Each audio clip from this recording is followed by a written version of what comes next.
Friends, आज के इस वीडियो में हम देखेंगे सीटेट पेपर 1 ईवीएस के लिए बहुत ही इम्पॉर्टेंट क्वेश्चन। और ये एक प्रैक्टिस टेस्ट पेपर है जो कि प्रीवियस ईयर में आ चुका है। इससे आपकी एक बहुत अच्छी प्रैक्टिस हो जाएगी, तो वीडियो को पूरा देखिएगा। चलिए शुरू करें। तो चलिए शुरुआत करते हैं अपने पहले क्वेश्चन के साथ। हमारा आज का पहला क्वेश्चन है, कक्षा 5th का समीर अक्सर समय पर पर्यावरण अध्ययन की शिक्षिका के पास दत्त कार्य जमा नहीं कराता। इससे निपटने का सर्वोत्तम सुधारात्मक उपाय हो सकता है। क्वेश्चन है कि क्लास 5th में पढ़ने वाला बच्चा है समीर, जो कि टाइम पर पर्यावरण अध्ययन की जो टीचर है उनके पास क्लास वर्क या होमवर्क जमा नहीं कराता है। तो इससे निपटने का सर्वोत्तम सुधारात्मक उपाय क्या हो सकता है? सुधारात्मक उपाय, ठीक है। ऑप्शन है, इस बात के विषय में प्रधानाचार्य को सूचित करना। टीचर को क्या चाहिए कि प्रिंसिपल से जाके इसके बारे में बताएं कि ये बच्चा है और ये क्लास वर्क होमवर्क टाइम पे अपना सबमिट नहीं करता है, या फिर उसे खेल कूद की कक्षा में जाने से रोकना, या फिर बच्चे को पनिशमेंट देना कि तुमने अपना वर्क पूरा नहीं किया है तो तुम प्लेग्राउंड में नहीं जाओगे, खेलना कूदना बिल्कुल तुम्हारे लिए मना है, या फिर अनियमितता के कारण पता करना और समीर को परामर्श देना। या फिर टीचर को ये चाहिए कि ये बच्चा क्यों ऐसा कर रहा है, क्या रीज़न हो सकता है जिसकी वजह से ये अपना क्लास वर्क हो या होमवर्क हो कंप्लीट नहीं करता है और टाइम पे बिल्कुल भी नहीं करता, इसका कारण पता करना और फिर उसे एडवाइस देना। देखिए, अगर उन्हें कारण पता चल गया कि इस वजह से होता है, प्रॉब्लम अगर समझ में आ गई तो फिर तो उसका सलूशन देना ही पड़ेगा, तो फिर उसे एडवाइस देना। या फिर ऑप्शन डी, उसकी अनियमितता के बारे में अभिभावकों के लिए एक नोट लिखना, यानी पेरेंट्स को बताना है कि आपका बच्चा जो है वो वर्क कंप्लीट नहीं करता। तो इसका ऑप्शन सी बिल्कुल सही होगा, अनियमितता के कारण पता करना। टीचर को क्या करना है? ये पता करना है कि ये बच्चा किस वजह से ऐसा कर रहा है, क्यों अपना वर्क कंप्लीट नहीं करता और टाइम पे जमा नहीं कराता, ठीक है। और फिर रीज़न पता चलने के बाद उसका सलूशन निकालना, उसे एडवाइस देना कि तुम्हें क्या करना चाहिए, ठीक है। ऑप्शन सी बिल्कुल करेक्ट है। नेक्स्ट क्वेश्चन है, यह पढ़ाते समय कि कुछ समय के लिए खाद्य पदार्थों को किस तरह ताज़ा रखा जा सकता है। राधा अपनी कक्षा में निम्नलिखित अनेक तकनीकों का परिगणना करती है। राधा है जो पढ़ाते समय कि खाद्य पदार्थों को कैसे हम संरक्षित रख सकते हैं, ताज़ा रख सकते हैं, अपनी कक्षा में कई तरह से तकनीकों का परिगणना करती है, ठीक है। ऑप्शन है, उसे कटोरी में रखती हैं तथा कटोरी को एक खुले बर्तन में रख देती है जिसमें ठंडा पानी है। ऑप्शन बी है, उसे एक गीले कपड़े में लपेट देती है। ऑप्शन सी है, उसे धूप में खुला फैला देती है। और ऑप्शन डी है, उसे छोटे छोटे टुकड़ों में काटती है और अंधेरे में रख देती है। तो ये क्वेश्चन पूछ रहा है उपर्युक्त, यानी जो ए से डी तक के ऑप्शन हैं उनमें बी के लिए वह निम्नलिखित किस खाद्य पदार्थ की ओर संकेत कर रही है। तो ऑप्शन बी के लिए ऑप्शन है पके हुए चावल, प्याज लहसुन, हरा धनिया या फिर काजू बर्फी। तो बी है, उसे एक गीले कपड़े में लपेट देती है। तो गीले कपड़े में वह पके हुए चावल को नहीं लपेट सकती, प्याज लहसुन को भी नहीं लपेटा जाता, काजू की बर्फ़ी को भी नहीं। तो ऑप्शन सी बिल्कुल सही है, हरा धनिया।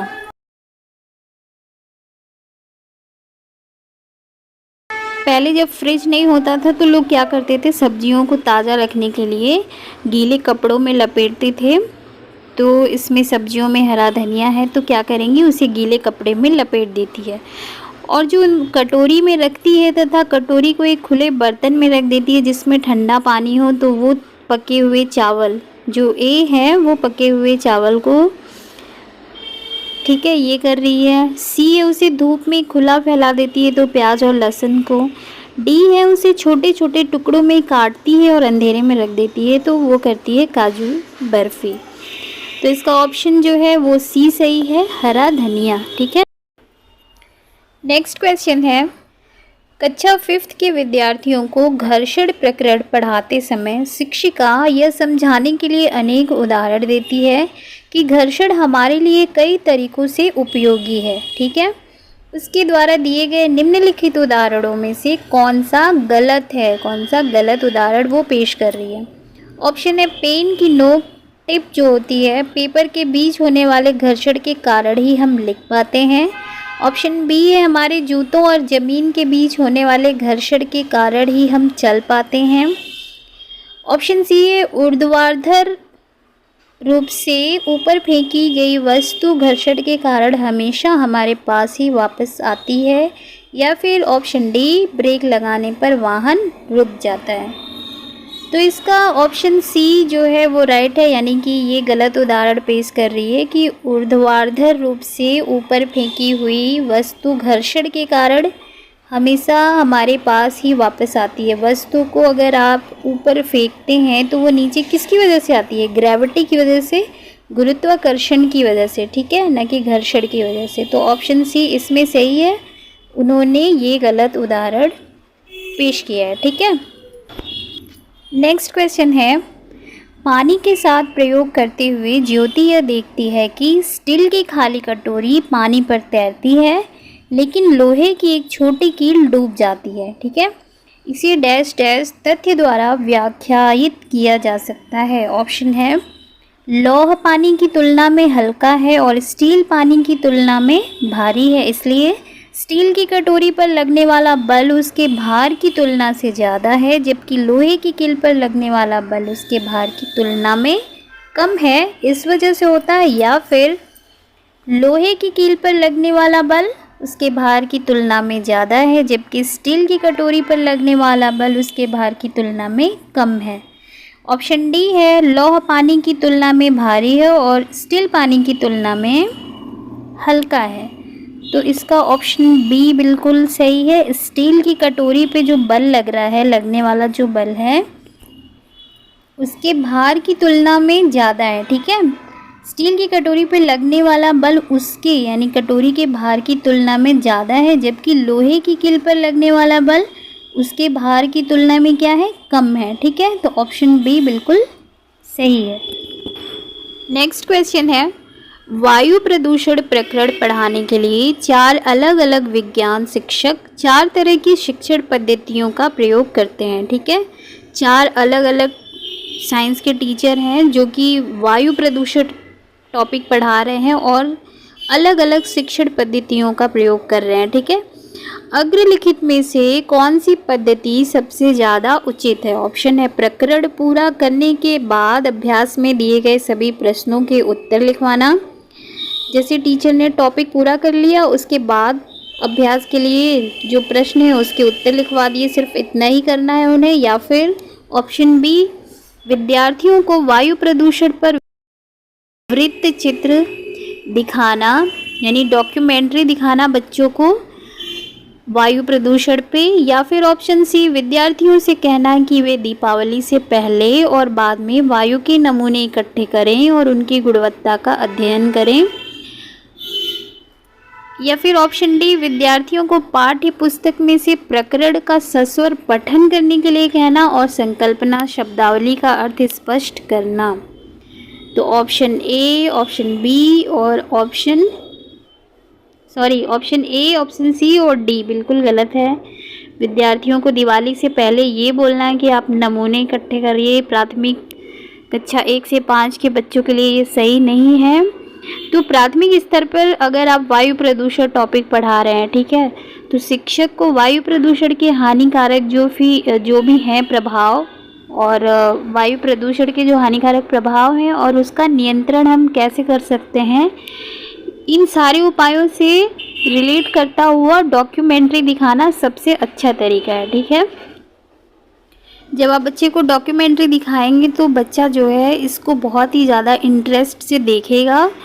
और बच्चे बहुत घर में तो आपने ऐसे बहुत सारे बच्चे देखे होंगे जो जैसे मान लीजिए किसी प्लैनेट्स के बारे में जानना है, तो अगर वो बच्चे उस पर कार्टून देखते हैं, डॉक्यूमेंट्री देखते हैं, तो वो बहुत जल्दी सीख जाते हैं कि सन की चारों तरफ कौन सा घूमता है, वीनस क्या है, अर्थ क्या है, ठीक है। ऐसे बहुत सारे एग्जाम्पल हैं, तो डॉक्यूमेंट्री दिखाना सबसे अच्छा है। तो ऑप्शन बी बिल्कुल सही है। विद्यार्थियों को वायु प्रदूषण पर वृत्त चित्र दिखाना जिससे उनका इंटरेस्ट भी जागे और बड़े ही रुचिपूर्ण ढंग से वो सीख सकें। ठीक है। नेक्स्ट क्वेश्चन है, एक शिक्षिका तनावग्रस्त बच्चे की पहचान कर सकती है जब बच्चा निम्नलिखित व्यवहार प्रदर्शित करता है। आप एक टीचर हैं तो आप क्लास में कैसे पहचान करेंगी कि ये बच्चा तनावग्रस्त है। ऑप्शन है आक्रामक व्यवहार, अगर बच्चा बहुत ज़्यादा अग्रेसिव है, आक्रामक व्यवहार कर रहा है, इससे आप पहचान कर पाएंगे। ऑप्शन बी है पढ़ाई में पूर्ण एकाग्रता, बहुत बात करना या फिर हाइपर एक्टिविटी। तो अगर बच्चा पढ़ाई में पूर्ण एकाग्र है, एकाग्रता से पढ़ाई कर रहा है, बहुत बात करता है या फिर हाइपर एक्टिविटी यानी अति सक्रिय है, तो ये बच्चा तनावग्रस्त नहीं हो सकता। ये बच्चा क्या हो सकता है, प्रतिभाशाली, सृजनशील हो सकता है, सृजनशील बोल सकते हैं।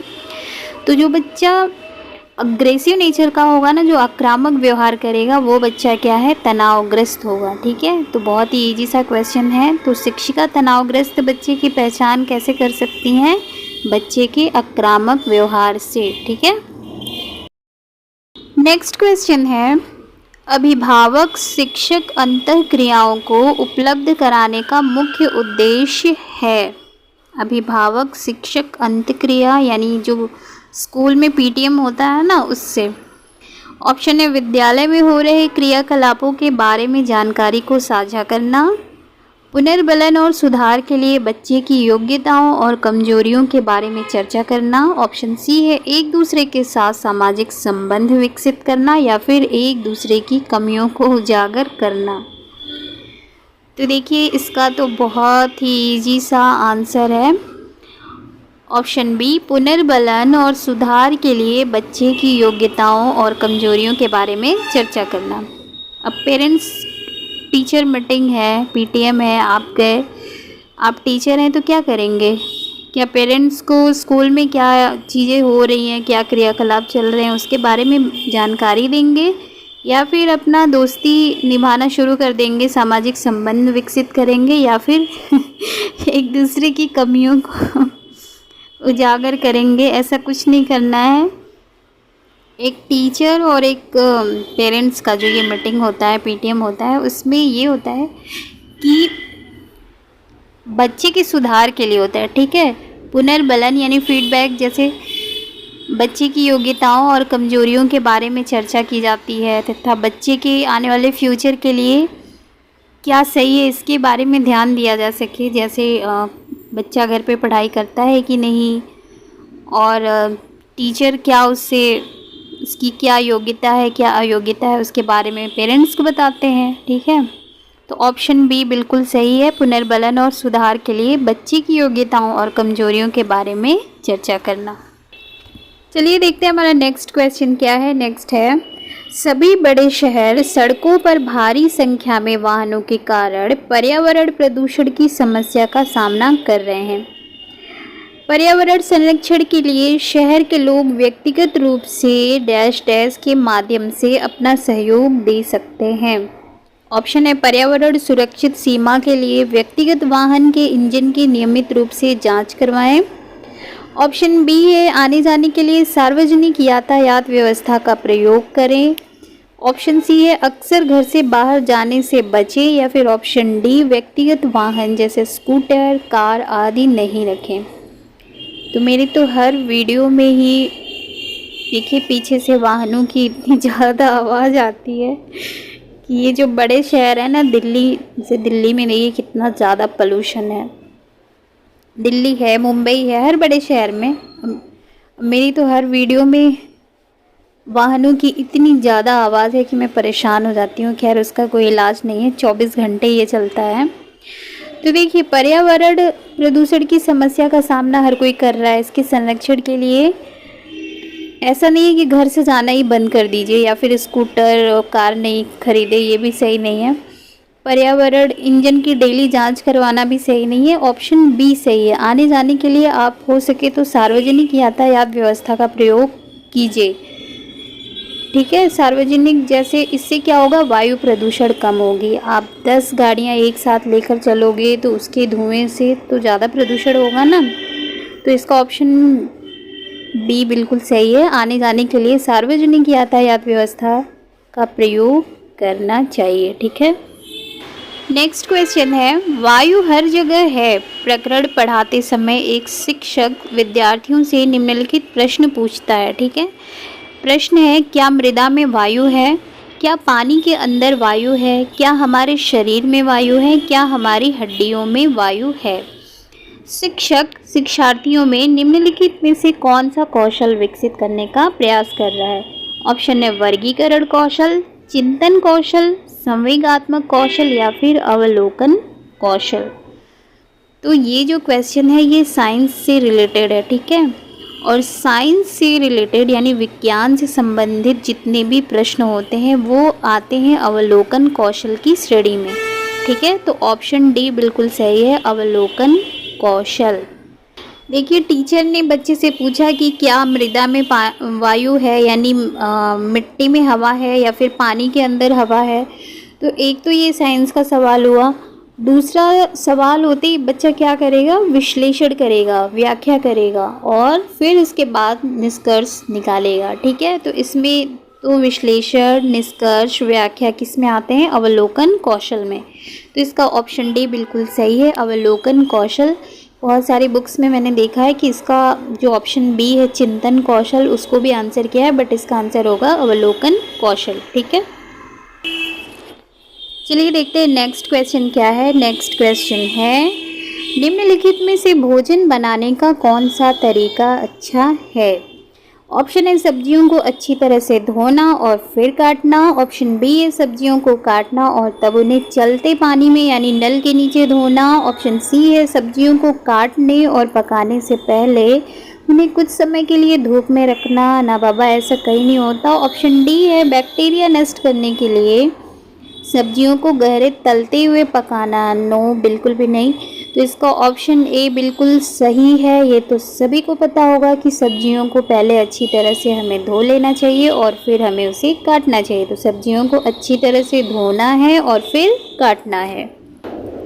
नेक्स्ट क्वेश्चन है, पर्यावरण अध्ययन ईवीएस की शिक्षिका वायु प्रकरण को पढ़ाते समय यह प्रदर्शित करना चाहती है कि वायु में भार होता है। ठीक है। और वह जगह घेरती है। इसके सहयोगी इस उद्देश्य के लिए उन्हें निम्नलिखित 4 भिन्न गतिविधियां सुझाते हैं। ठीक है। क्या क्या सुझाते हैं? ऑप्शन ए, खाली उल्टा बीकर पानी की सतह के ऊपर रखें और उसे नीचे की तरफ धकेलें। ऑप्शन बी है स्ट्रॉ के माध्यम से जूस को खींचना। ऑप्शन सी है गुब्बारे में हवा भरना। ऑप्शन डी है 2 भरे हुए गुब्बारे एक छड़ से बांधें तथा एक साम्यावस्था में लेकर आएं, तब किसी एक गुब्बारे को फोड़ दें। उपर्युक्त गतिविधियों में से कौन सी गतिविधियां वांछनीय परिणामों को प्रदर्शित करेंगी? ऑप्शन है ए और बी, यानी खाली उल्टा बीकर और स्ट्रॉ के माध्यम ये, या फिर ए या डी, या फिर ऑप्शन सी है बी और डी, या फिर ऑप्शन डी है ए और सी। तो देखिए, इसका सही ऑप्शन है बी, ए और डी। ठीक है। यदि खाली उल्टे बीकर को पानी की सतह के ऊपर आप रखेंगे और फिर उसे नीचे की तरफ धकेलेंगे तो उसमें पानी नहीं भरता है ना, लेकिन थोड़ा थोड़ा झुका देने से उसमें हवा के बुलबुले बाहर आने लगते हैं ना, और बीकर में धीरे धीरे पानी भरने लगता है। इस प्रयोग से यह पता चलता है कि वायु जो है, हवा जो है, वो क्या करती है, जगह घेरती है। और दूसरा, यदि 2 भरे गुब्बारों को एक छड़ से बांधकर साम्यावस्था में लाएं, तब किसी गुब्बारे को फोड़ देंगे तो इससे क्या होगा, इससे ये होगा कि जो छड़ है वो असंतुलित हो जाएगा। ठीक है। तथा जो भरे हुए गुब्बारे हैं उनकी तरफ क्या करेगा, झुक जाएगा। और इस प्रयोग से क्या पता चलेगा कि वायु में आयतन भी होता है और भार भी होता है। ठीक है। तो इसका ऑप्शन बी बिल्कुल सही है, ए और डी। ठीक है। नेक्स्ट क्वेश्चन है, एक विज्ञान शिक्षिका श्वसन प्रकरण पढ़ाने के बाद परीक्षा का आयोजन करती है और यह देखती है कि अधिकांश विद्यार्थी श्वसन और सांस के बीच अंतर को नहीं समझते हैं। यह किसके कारण हो सकता है? ऑप्शन है, वह कक्षा में प्रभावी तरीके से संबंधित संकल्पना को व्याख्यायित नहीं कर सकी, मतलब उन्होंने सही से व्याख्या नहीं दिया, वह उनकी कक्षा में अध्यापिका नहीं है। विद्यार्थी प्रश्न को सही तरीके से नहीं समझ सके। शिक्षिका कक्षा में प्रायः बहुत अनुशासनहीनता रहती हैं। तो बी सी डी बिल्कुल ही गलत है। इसका ऑप्शन ए सही है कि अगर बच्चे जो है श्वसन और श्वास में अंतर नहीं समझ पाए तो इसका मतलब है कि टीचर ने उनको प्रभावी ढंग से नहीं समझाया, शिक्षिका की बात उन्हें समझ में नहीं आई। अगर उदाहरण के साथ या फिर किसी एक्टिविटी के साथ वो समझाती तो बच्चे सीख जाते। देखिए, बड़ों को समझाना आसान होता है, लेकिन बच्चों को आपको एक्टिविटी करके बहुत सारे एग्जाम्पल्स के साथ समझाना होता है, तभी वो समझ पाते हैं। ठीक है, नेक्स्ट क्वेश्चन है, रेत और नमक के मिश्रण को पृथक करने के लिए प्रक्रियाओं के निम्नलिखित 4 क्रमों में से किसका उपयोग किया जाना चाहिए। ऑप्शन ए है निस्यंदन, निस्तारण, वाष्पन और अवसादन। ऑप्शन बी है वाष्पन, अवसादन, निस्तारण, निस्यंदन। या फिर सी निस्तारण, अवसादन, वाष्पन या निस्यंदन। या फिर ऑप्शन डी अवसादन, निस्तारण या निस्यंदन, वाष्पन। तो इसका ऑप्शन ए बिल्कुल सही है। रेत और नमक को अलग करने के लिए हमें पहले निस्यंदन करना होगा, फिर निस्तारण, वाष्पन और अवसादन। ठीक है, तो इसका ऑप्शन ए वाष्पन कह रही हूँ, इसका ऑप्शन ए बिल्कुल सही है। निस्यंदन, निस्तारण, वाष्पन, अवसादन की प्रक्रिया से हम रेत और नमक को अलग कर सकते हैं। नेक्स्ट क्वेश्चन है, डिसलेक्सिया मुख्यतः डैश डैश की समस्या के साथ संबंधित है। ऑप्शन है पढ़ने, सुनने, बोलने या फिर बोलने और सुनने। तो डिसलेक्सिया क्या है, मुख्यतः पढ़ने से संबंधित समस्या है। ठीक है, डिसलेक्सिया में बच्चे को पढ़ने में दिक्कत होती है। ठीक है, तो ऑप्शन नंबर ए बिल्कुल इसका सही है, पढ़ने में। नेक्स्ट क्वेश्चन है, कोई पक्षी पेड़ की ऊंची डाल पर अपना घोंसला बनाता है, यह पक्षी हो सकता है। ऑप्शन है शकरखोरा, कलचिड़ी, कौवा या फिर फाख्ता। तो इसका ऑप्शन सी बिल्कुल सही है, कौवा। कौवा जो है वो पेड़ की ऊंची डाल पर अपना घोंसला बनाता है। नेक्स्ट क्वेश्चन है, पोचमपल्ली एक गांव है। यह गांव एक विशेष प्रकार के कपड़े की बुनाई के लिए प्रसिद्ध है और इसे भी पोचमपल्ली ही कहते हैं। ठीक है, पोचमपल्ली गांव है जो विशेष प्रकार के कपड़े के लिए प्रसिद्ध है और उस कपड़े को भी क्या कहते हैं, पोचमपल्ली। और यह गांव निम्नलिखित में से किसका भाग है, केरल, कर्नाटका, आंध्र प्रदेश या फिर तमिलनाडु। तो इसका ऑप्शन सी सही है, आंध्र प्रदेश। ठीक है, आंध्र प्रदेश में है पोचमपल्ली एक गांव जहां पर एक विशेष प्रकार के कपड़े की बुनाई होती है, पोचमपल्ली साड़ी।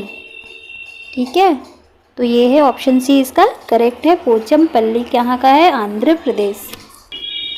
नेक्स्ट क्वेश्चन है, निम्नलिखित में से वह कौन सा जानवर है जिसके अग्र दांत बढ़ते रहते हैं, यानी आगे के दांत बढ़ते रहते हैं, वो दांतों को बहुत अधिक लंबा नहीं होने देते और इसके लिए वे वस्तुओं को काटते और कुतरते रहते हैं। ऑप्शन है दीमक, गिलहरी, छिपकली या फिर चूहा। छिपकली और दीमक तो बिल्कुल नहीं है, चूहा और गिलहरी में से हो सकता है, बट इसमें ऑप्शन बी सही है, गिलहरी, जिनके आगे के दांत बढ़ते रहते हैं।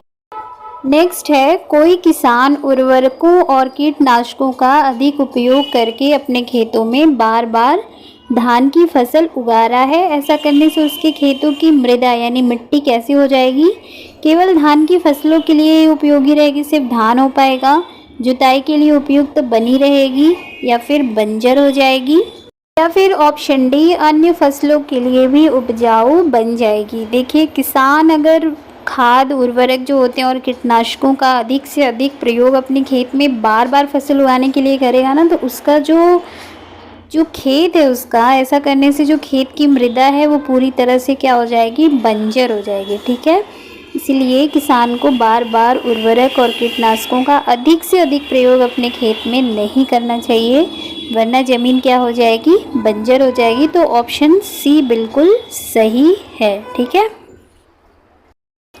फ्रेंड्स आज के लिए सिर्फ इतना ही, मिलते हैं नेक्स्ट वीडियो में। वीडियो पसंद आया हो तो लाइक शेयर एंड सब्सक्राइब करना बिल्कुल भी मत भूलिएगा।